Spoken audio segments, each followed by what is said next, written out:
दोस्तों नमस्कार। बेटी बचाओ बेटी पढ़ाओ ये नारा प्रधानमंत्री ने हरियाणा में ही दिया था, 9 बरस पहले दिया था। और इस देश में किसानों की आय दुगनी हो जाएगी, इसका जिक्र हरियाणा से सटे पंजाब में पहली बार किया और दूसरी बार हरियाणा में ही किया। उसके बाद वो छत्तीसगढ़ चले गए। यानी किसान और बेटी, इन दो परिस्थितियों के भीतर हरियाणा का संघर्ष राजनीतिक तौर पर आकर बीजेपी के खिलाफ खड़ा हो चुका है। क्योंकि बेटी के संघर्ष की गाथा हरियाणा से निकलकर जब जंतर मंतर पर पहुंची, उस वक्त प्रधानमंत्री ने ही आंखें बंद कर ली या फिर कहें अपने मुंह को मोड़ लिया। उन्हीं खिलाड़ियों को लेकर मुंह मोड़ लिया जो इससे पहले पदक जीत कर आई थी, तो उन्हें बकायदा प्रधानमंत्री के घर पर बुलाया गया था। और वो जब न्याय की गुहार लगाती रही तो प्रधानमंत्री ने उनकी तरफ देखा तक नहीं। और संयोग ऐसा बनता चला गया कि राजनीतिक तौर पर हरियाणा की खिलाड़ियों का आंदोलन उस संघर्ष की गाथा को लिखने लगा जो हरियाणा के भीतर महिलाएं जितने संघर्ष को करती है, वह सुबह से लेकर देर रात तक खेतों से जूझती है या फिर परिवार को संभालने और चलाने को लेकर शारीरिक तौर पर जो संघर्ष वहां पर करती है, वह किसी से छुपा हुआ नहीं है। और संघर्ष की वही गाथा राजनीतिक तौर पर हरियाणा की राजनीति को इस तरीके से प्रभावित करेगी कि वह बीजेपी के खिलाफ हो जाए, यह तो बीजेपी ने सोचा नहीं होगा और कम से कम प्रधानमंत्री मोदी ने यह तो कल्पना की नहीं होगी। और इसी दौर में किसानों के आंदोलन को लेकर सरकार का जो रुख रहा, वह रुख पूरे तरीके से किसानों की निजी भावना नहीं, बल्कि उनकी जिंदगी और उनकी पेट की कमाई को काटने को लेकर जिस आर्थिक सुधार से इस देश के किसानों के सुधार को जोड़ने की कोशिश कॉरपोरेट के संग खड़े होकर प्रधानमंत्री मोदी ने की, उस रिफॉर्म को वापस लेते वक्त भी उन्होंने माफी ये कहकर मांगी गलती हो गई और लगता है हम समझा नहीं पाए।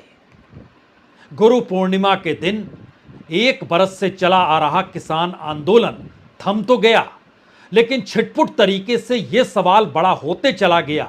एक तरफ प्रधानमंत्री ने किसानों की आय दुगनी हो जाएगी इसका जिक्र किया था, और दूसरी तरफ लागत इतनी बढ़ती चली गई कि आय कम हो गए और किसानों की मुश्किल उसी कोऑपरेटिव या उन्हीं मंडियों में जाकर उलझती चली गई जहां पर उनकी अनाज खरीद उन पैसे वालों के हाथों में टिक गई। वो जैसे चाहें, जिस रूप में चाहें, जो रकम दें, उसी रकम के आसरे उन्हें अपनी जिंदगी चलानी होगी।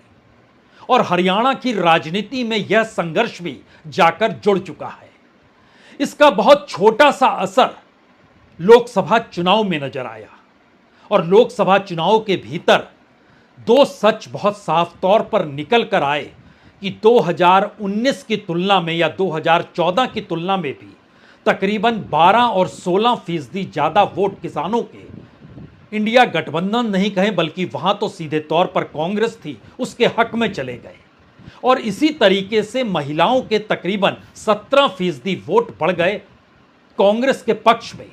यानी एक मुश्त जो लगभग 50, 60, 65% तक वोट बीजेपी के साथ रहते थे, 2014 में रहे, 2019 में रहे।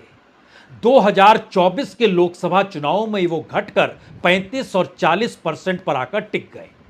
यानी राजनीतिक तौर पर बीजेपी की अपनी बनाई स्लोगन की राजनीति चुनाव में ढहने लगी। और ये सवाल बड़ा हो गया कि 2024 के लोकसभा चुनाव के तुरंत बाद जो पहला चुनाव हरियाणा में होना है, वह कौन सा गुल खिला देगा। और शायद यही वो प्रक्रिया रही जिसमें बीजेपी के अपने सर्वे ने यह मान लिया कि बीजेपी तो चुनाव हार चुकी है। और इस हारी हुई चुनाव को जिताने की प्रक्रिया तभी संभव है जब बीजेपी का वह कोई नेता जनता से वोट मांगने नहीं जाए। यानी जनता का सामना उन नेताओं मंत्री को नहीं करना है जिन्होंने बीते 10 बरस तक सत्ता भोगी है, क्योंकि जनता के भीतर गुस्सा है। और शायद यही वो सोच रही जिसमें जो भी पॉलिटिकल दूसरी पार्टी का नेता निकलकर बीजेपी में शामिल हुआ, बीजेपी ने उसे टिकट दे दिया और बीजेपी ये मानकर चलती चली गई कि बीजेपी के लोग चुनाव जीत नहीं सकते हैं, जनता उन्हें देखना चाहती नहीं है। और कहीं ऐसे दृश्य सामने ना आने लगे जहां पर गांव दर गांव में बीजेपी के नेताओं को वहां के वोटर दौड़ाने लगे। इस परिस्थिति से बचना है तो कम से कम 60% टिकट उन लोगों को दे दीजिए जिन्होंने सोचा नहीं होगा कि बीजेपी का टिकट उन्हें मिलेगा, या फिर बिल्कुल नए चेहरे इस कतार में खड़े होंगे। और हुआ यही।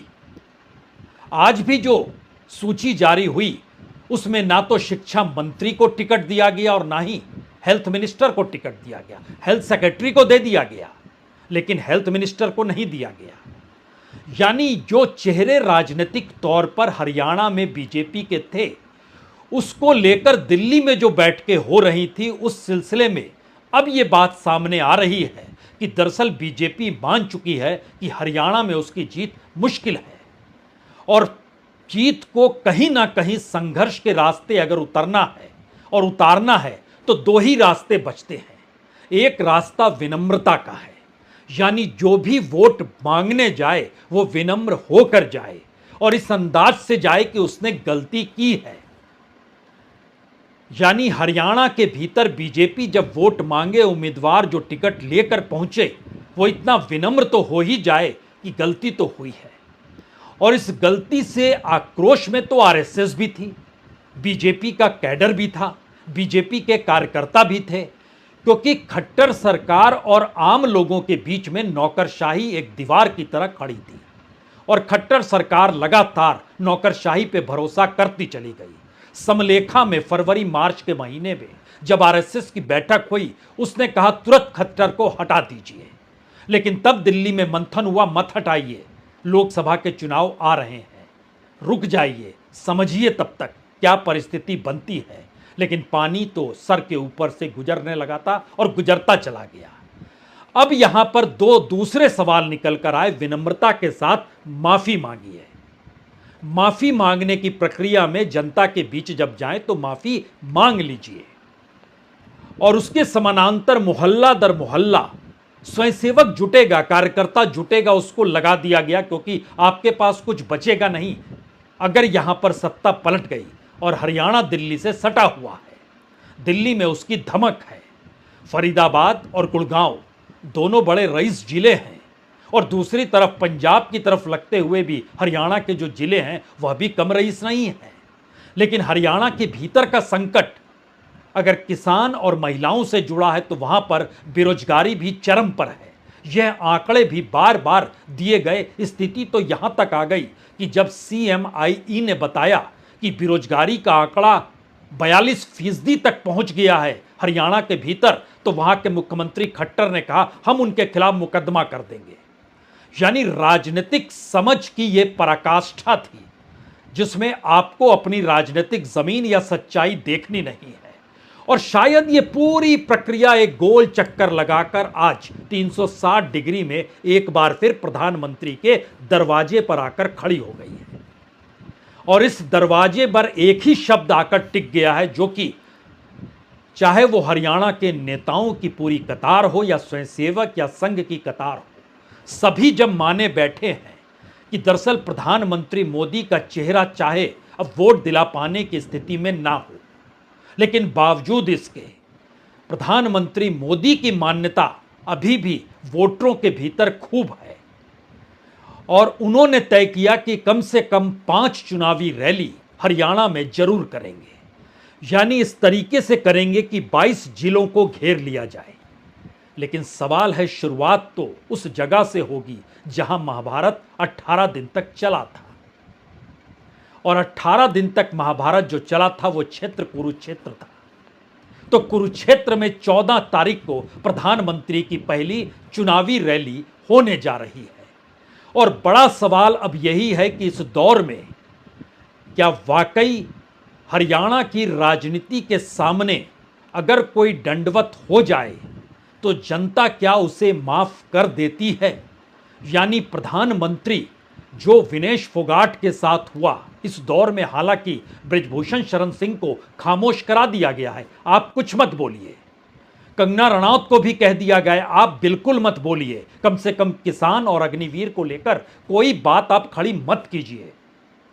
और ब्रजभूषण से भी कहा गया है आप भी विनेश फोगाट को लेकर अब कुछ ना कीजिए, क्योंकि हरियाणा की राजनीति में महिलाएं और किसान और उसके ठीक समानांतर जाट समुदाय का वोट बैंक, ये एक ऐसी मारक परिस्थिति है जिसमें बीजेपी को दिखाई देने लगा है पता नहीं उसको 10 सीट भी मिल पाए या ना मिल पाए, या मैक्सिमम 15 सीट के आगे वो बढ़ नहीं पाएगी। अगर यही स्थिति 5 तारीख तक चली गई, यानी वोटिंग के दिन तक चली गई, तो उससे पहले कौन परिस्थितियों को बदल सकता है? तो एक ही नाम इस दौर में उभरा कि प्रधानमंत्री मोदी।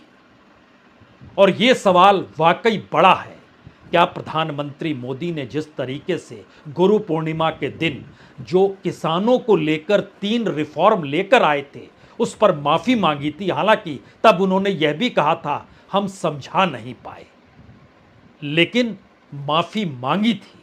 तो क्या इस तर्ज पर कुरुक्षेत्र में प्रधानमंत्री मोदी महिलाओं के संघर्ष की गाथा के सामने नतमस्तक हो जाएंगे? और जो कुछ हुआ, जिस तर्ज पर हुआ, उसमें निशाने पर उस दौर का हो सकता है खेल मंत्रालय हो, कुछ नेताएं हो, नेताओं के तौर पर कुछ नाम निकल कर आए, लेकिन प्रधानमंत्री मोदी की मौजूदगी और माफी की परिस्थिति किस दिशा में जाएगी, ये राजनीतिक तौर पर क्या असर करेगी, ये तो शायद अभी कहा नहीं जा सकता है। लेकिन रास्ता क्या एकमात्र यही है, और ये विनम्रता और माफी का सुझाव जिन रास्तों से निकल कर आया है उनके सामने हरियाणा में बीजेपी की हार महज 15 सीट से भी कम की दिशा में जाकर ठहर चुकी है।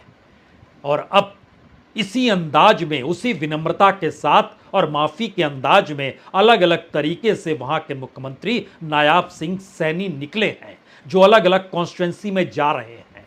और खास तौर से जो अहिरवाल का इलाका है, जो दक्षिणी हरियाणा का इलाका है, जहां से सबसे ज़्यादा अग्निवीर निकल रहे हैं, या भारत की सेना में हरियाणा एकमात्र ऐसा राज्य है जहां पर 1/3 सैनिक वहीं से हरियाणा से जाते हैं। उन इलाकों में जाकर उसी विनम्रता और माफ़ी के अंदाज में नज़र अगर मुख्यमंत्री आ रहे हैं तो संदेश बहुत साफ है, कुरुक्षेत्र में प्रधानमंत्री मोदी माफ़ी मांगेंगे।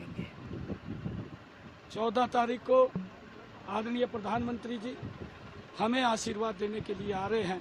उनके नेतृत्व में हरियाणा और फले फूले ऐसा आशीर्वाद आदरणीय प्रधानमंत्री जी का मिलेगा और हम भव्य स्वागत उनका यहाँ पर करेंगे। असल में नायाब सिंह सैनी कोई मुख्यमंत्री का चेहरा नहीं है।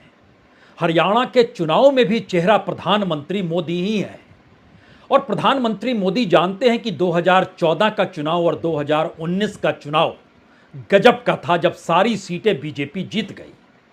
लेकिन 2024 ने परिस्थितियां डिगा दी। उनके सामने साफ दीवार पर लिखा हुआ है कि बीजेपी की हार कितनी बुरी तरीके से हरियाणा के विधानसभा चुनाव में होने वाली है। क्योंकि अगर वोट बैंक के लिहाज से और प्रधानमंत्री के चेहरे के लिहाज से लोकसभा चुनाव को भी परख लें तो वहां पर कितने % वोट कैसे कम हो गए, शायद ये हैरान करने वाली परिस्थितियां हैं। क्योंकि 2019 में जाट वोट बीजेपी को 50% मिला था, जो 2024 में घटकर 27% पर आ गया। ओबीसी का वोट 73% बीजेपी के पक्ष में गया था 2019 में, जो 2024 में घटकर 44% पर आ गया। दलित यानी शेड्यूल कास्ट का वोट 58% बीजेपी के हक में गया था 2019 में, जो 2024 में घटकर 24% पर आ गया, यानी ठीक आधे से भी कम हो गया। ऊंची जाति का वोट 74% हुआ करता था 2019 में, जो घटकर 66% हो गया। अब इसका असर अगर विधानसभा के भीतर झांक कर आप देखिए तो विधानसभा की तस्वीर बहुत साफ तौर पर बतलाती है कि 2019 और 2014 के विधानसभा चुनाव के दायरे में भी बीजेपी को जितना % वोट मिला था वो कम हुआ है। 2014 में उसको 33% वोट मिला था, लेकिन 47 सीटें मिली थी। लेकिन 2019 में 47 से 40 सीटें हो गई और वोट परसेंटेज जरूर 3% बढ़ गया।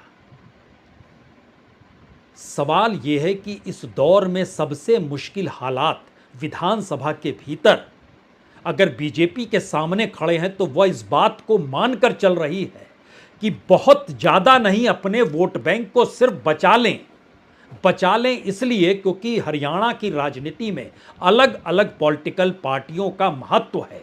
और अगर सीधे तौर पर बीजेपी और कांग्रेस सामने हरियाणा में नहीं होती है तो बीजेपी के अनुकूल परिस्थिति बन सकती है। यह बिसात बिछाने के प्रयास में आम आदमी पार्टी का अलग चुनाव लड़ना, आईएनएलडी का अलग चुनाव लड़ना, जेजेपी का अलग चुनाव लड़ना, यह बीजेपी के लिए कितना फायदेमंद हो सकता है यह सिर्फ इस बात से समझ लीजिए कि 2019 में लगभग 27% वोट, यानी कांग्रेस को मिले थे 28% वोट, बीजेपी को मिले थे 36% वोट और 27% वोट 3 पॉलिटिकल पार्टीज को मिले थे।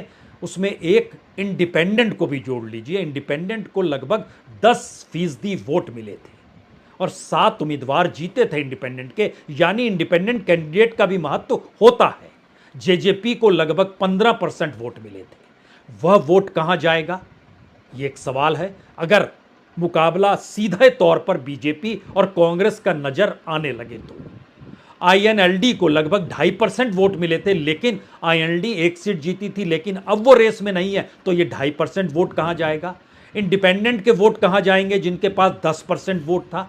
यानी सीधा मुकाबला होगा अगर कांग्रेस और बीजेपी का, जो संभव है नहीं। अलग अलग पॉकेट्स में अलग अलग उम्मीदवारों की महत्ता और पार्टी की महत्ता होती है।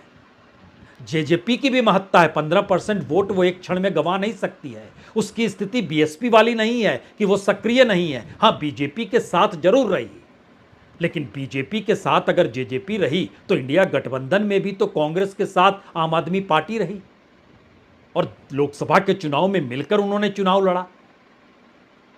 इसीलिए जो एक्स्ट्रा वोट है, अतिरिक्त वोट जो है बीजेपी और कांग्रेस से हटकर, वो तकरीबन 29% वोट है। वो 29% वोट उसी दिशा में बना रहेगा या उनके वोट में कुछ बढ़ोतरी बीजेपी करा सकती है क्या पर्दे के पीछे से?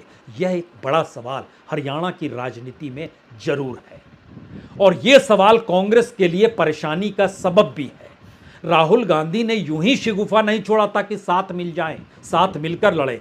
वो समझ रहे थे कि दरअसल हरियाणा की राजनीति में बीजेपी से हटकर बाकी वोट भी बड़े मायने रखते हैं और वो अगर साथ नहीं आएंगे तो मार्जिन या तो बहुत कम हो जाएगा या फिर एक ऐसी परिस्थिति आ जाएगी जहां बहुत कम सी वोट से हारने की परिस्थिति ना बनने लगे तमाम 2 प्रमुख राजनीतिक दलों की। लेकिन बहरहाल इन परिस्थिति से अगर आप आगे निकलते हैं तो इसमें सबसे बड़ी महत्वपूर्ण बात तो ये है कि क्या एक ऐसी परिस्थिति को अब रणनीति के तौर पर बीजेपी अपनाना चाहती है जिसमें वह विनम्रता और माफ़ी के मिले जुले रूप में मोहल्ले दर मोहल्ले बैठक करने लग जाए। जो बैठकों का सिलसिला 1 सितंबर से शुरू हो चुका है, 22 जिले में शुरू हो चला है, 200 से ज़्यादा मीटिंग हो चली है और ये मीटिंग में मुश्किल इनके सामने, बीजेपी के सामने सबसे बड़ी ये है, उसे कांग्रेस के वोटर को नहीं समझना है, उसे अपने कार्यकर्ता जो नाराज हैं उसको मनाना है। जो खट्टर सरकार से जनता नाराज है उसको साथ में लेकर खड़ा करना है। यानी लोकल लीडरशिप हो, जो कार्यकर्ताओं का पूरा समूह हो और जो जनता हो, तीनों को एक साथ लेकर आना है। और आरएसएस फेल हुई है हरियाणा के भीतर क्योंकि खट्टर 1980 से 1994 तक प्रचारक के तौर पर रहे हैं संघ के। 2000 में पहली बार संगठन महासचिव बने, 2014 में चुनाव जीतते हैं और मुख्यमंत्री बन जाते हैं क्योंकि करीब रहे नरेंद्र मोदी के। अब सवाल यह है कि जो अपने अनुकूल चला रही थी पूरी सत्ता को दिल्ली के जरिए, प्रधानमंत्री मोदी की अपनी कैबिनेट, जो उनकी अपनी किचन कैबिनेट तो नहीं कहेंगे, जो भी उनके घेरे दायरे में, अमित शाह आते हैं आप कहेंगे और उनसे जो करीब होते हैं वो आते हैं, लेकिन वो धराशायी हो गया 2024 के विधानसभा चुनाव आते आते। इसलिए अब यह निर्णय लेना पड़ा कि अब कम से कम किसी भी हालत में विनेश फोगाट के उस संघर्ष और उस जज्बे के सामने नतमस्तक हो जाइए, क्योंकि विनेश फोगाट एक प्रतीक बन चुकी हैं। और वो आज भी जब चुनाव प्रचार कर रही हैं तो वो अपने संघर्ष और उस संघर्ष में साथ खड़े लोगों का ही जिक्र करती हैं। यही लोग जिताएंगे, यही लोग जिताते आए हैं। कुश्ती में परमात्मा के बिना, बड़ों के बिना हम ना कभी कुछ कर पाए थे और आज भी इनके बिना हम कुछ नहीं है। इनके आशीर्वाद से हम आगे बढ़ेंगे। पहले खेलों में भी खिलाड़ियों को पटकने दीजिए, राजनीतिक में आ गए हो तो राजनीतिक लोगों को कैसे पटकन देना चाहते? देखो सर, ये हमारे अपने लोग हैं, जो भी मेहनत करेगा उसको ये आशीर्वाद देंगे और मुझे इनके ऊपर पूरा भरोसा है कि ये सही का साथ देंगे और सच्चाई के सामने खड़े रहेंगे जैसे ये पहले खड़े रहे हैं। जो उम्मीद की किरण से वो मुझे देख रही हैं, मैं बस उनको इतना विश्वास दिलाती हूँ कि किसी भी क्षेत्र में आपके लिए पहले रहेगा मेरे लिए, क्योंकि मेरी माँ ने मेरे को जन्म दिया है तो मैं जानती हूँ कि एक माँ का पीड़ा, एक बहन का दर्द। और आज भी मैं लड़कियों से मिली थी, कुछ स्टूडेंट्स थे, कॉलेज में जा रहे थे तो काफ़ी कुछ उनको चाहिए, स्टेडियम चाहिए उनको, कॉलेज के लिए बस चाहिए, तो बहुत सारी चीज़ें हैं जो मैं चाहती हूँ कि उनको मिले और मेरी बहनें मेरे से भी आगे जाए, मेरे से भी ऊँचा नाम करे। और मैं गर्व से कह सकूँ कि मैं इस क्षेत्र में मेरी शादी हुई थी, यहाँ की बहनें हैं, जो यहाँ की जो माताएं हैं वो अपनी बेटियों के लिए, अपने बेटों में फ़र्क नहीं करती हैं और उनको आगे बढ़ाने में हेल्प करती हैं। विनेश फोगाट को लेकर बीजेपी की मुश्किल ये नहीं है कि वह एक सीट से चुनाव लड़ रही है। बीजेपी की मुश्किल यह है कि सिर्फ एक सीट भर विनेश फोगाट की पहचान नहीं है। उन पर तो पूरी दुनिया की नज़र है, देश की नज़र है और हरियाणा के पूरे चुनाव के केंद्र में वह ठीक उसी तरीके से आकर खड़ी हुई जैसे किसान आंदोलन को लेकर जो हरियाणा और पंजाब का बॉर्डर है वहाँ पर जो हरियाणा सरकार ने जिस तरीके से कार्रवाई की और किसानों के आंदोलन को रौंदने के लिए या सड़कों पर कील जिस तरीके से बिछा दी गई, आंसू गैस के गोले जिस तरीके से छोड़े गए, जितने किसान शहीद हो गए, उन किसानों की फसल, उन किसानों की आय, उन किसानों के परिवारों के सामने मुश्किल हालात किसी भी दिशा में कभी भी सरकार ने ध्यान दिया ही नहीं। वो केंद्र सरकार हो या हरियाणा की सरकार हो और कम शब्दों में कहें तो डबल इंजन की सरकार हो। किसानों के भीतर का यही गुस्सा राजनीतिक तौर पर उस जाति समीकरण से भी आगे निकलकर खड़ा हो गया जहां पर उनकी आय और उनकी अपनी विरासत जो किसानी से जुड़ी है उसको लेकर राजनीतिक संघर्ष हरियाणा के चुनाव में अब नजर आने लगा है। और ठीक इसी अंदाज में विनेश फोगाट की पहचान है। तो क्या राजनीतिक तौर पर सब कुछ प्रधानमंत्री मोदी के कंधे पर है? इसीलिए उन्होंने तय किया कम से कम 5 चुनावी रैली जरूर करेंगे। शुरुआत कुरुक्षेत्र से करेंगे। कुरुक्षेत्र में 18 दिन तक युद्ध चला था। उस ध्यान से देखिए तो ये 18 दिनों के ठीक पहले 18 दिनों के बाद यानी 14 तारीख को होगा और 18 दिनों के बाद प्रचार रुक जाएगा। 5 तारीख को वोटिंग होनी है। यानी राजनीतिक तौर पर उस महाभारत के मैदान में कुरुक्षेत्र के जरिए प्रधानमंत्री मोदी पहली बार क्या उस विनम्रता और माफी के आश्रय उस राजनीति को साधने के लिए निकलेंगे और बीजेपी को सफलता मिल जाएगी?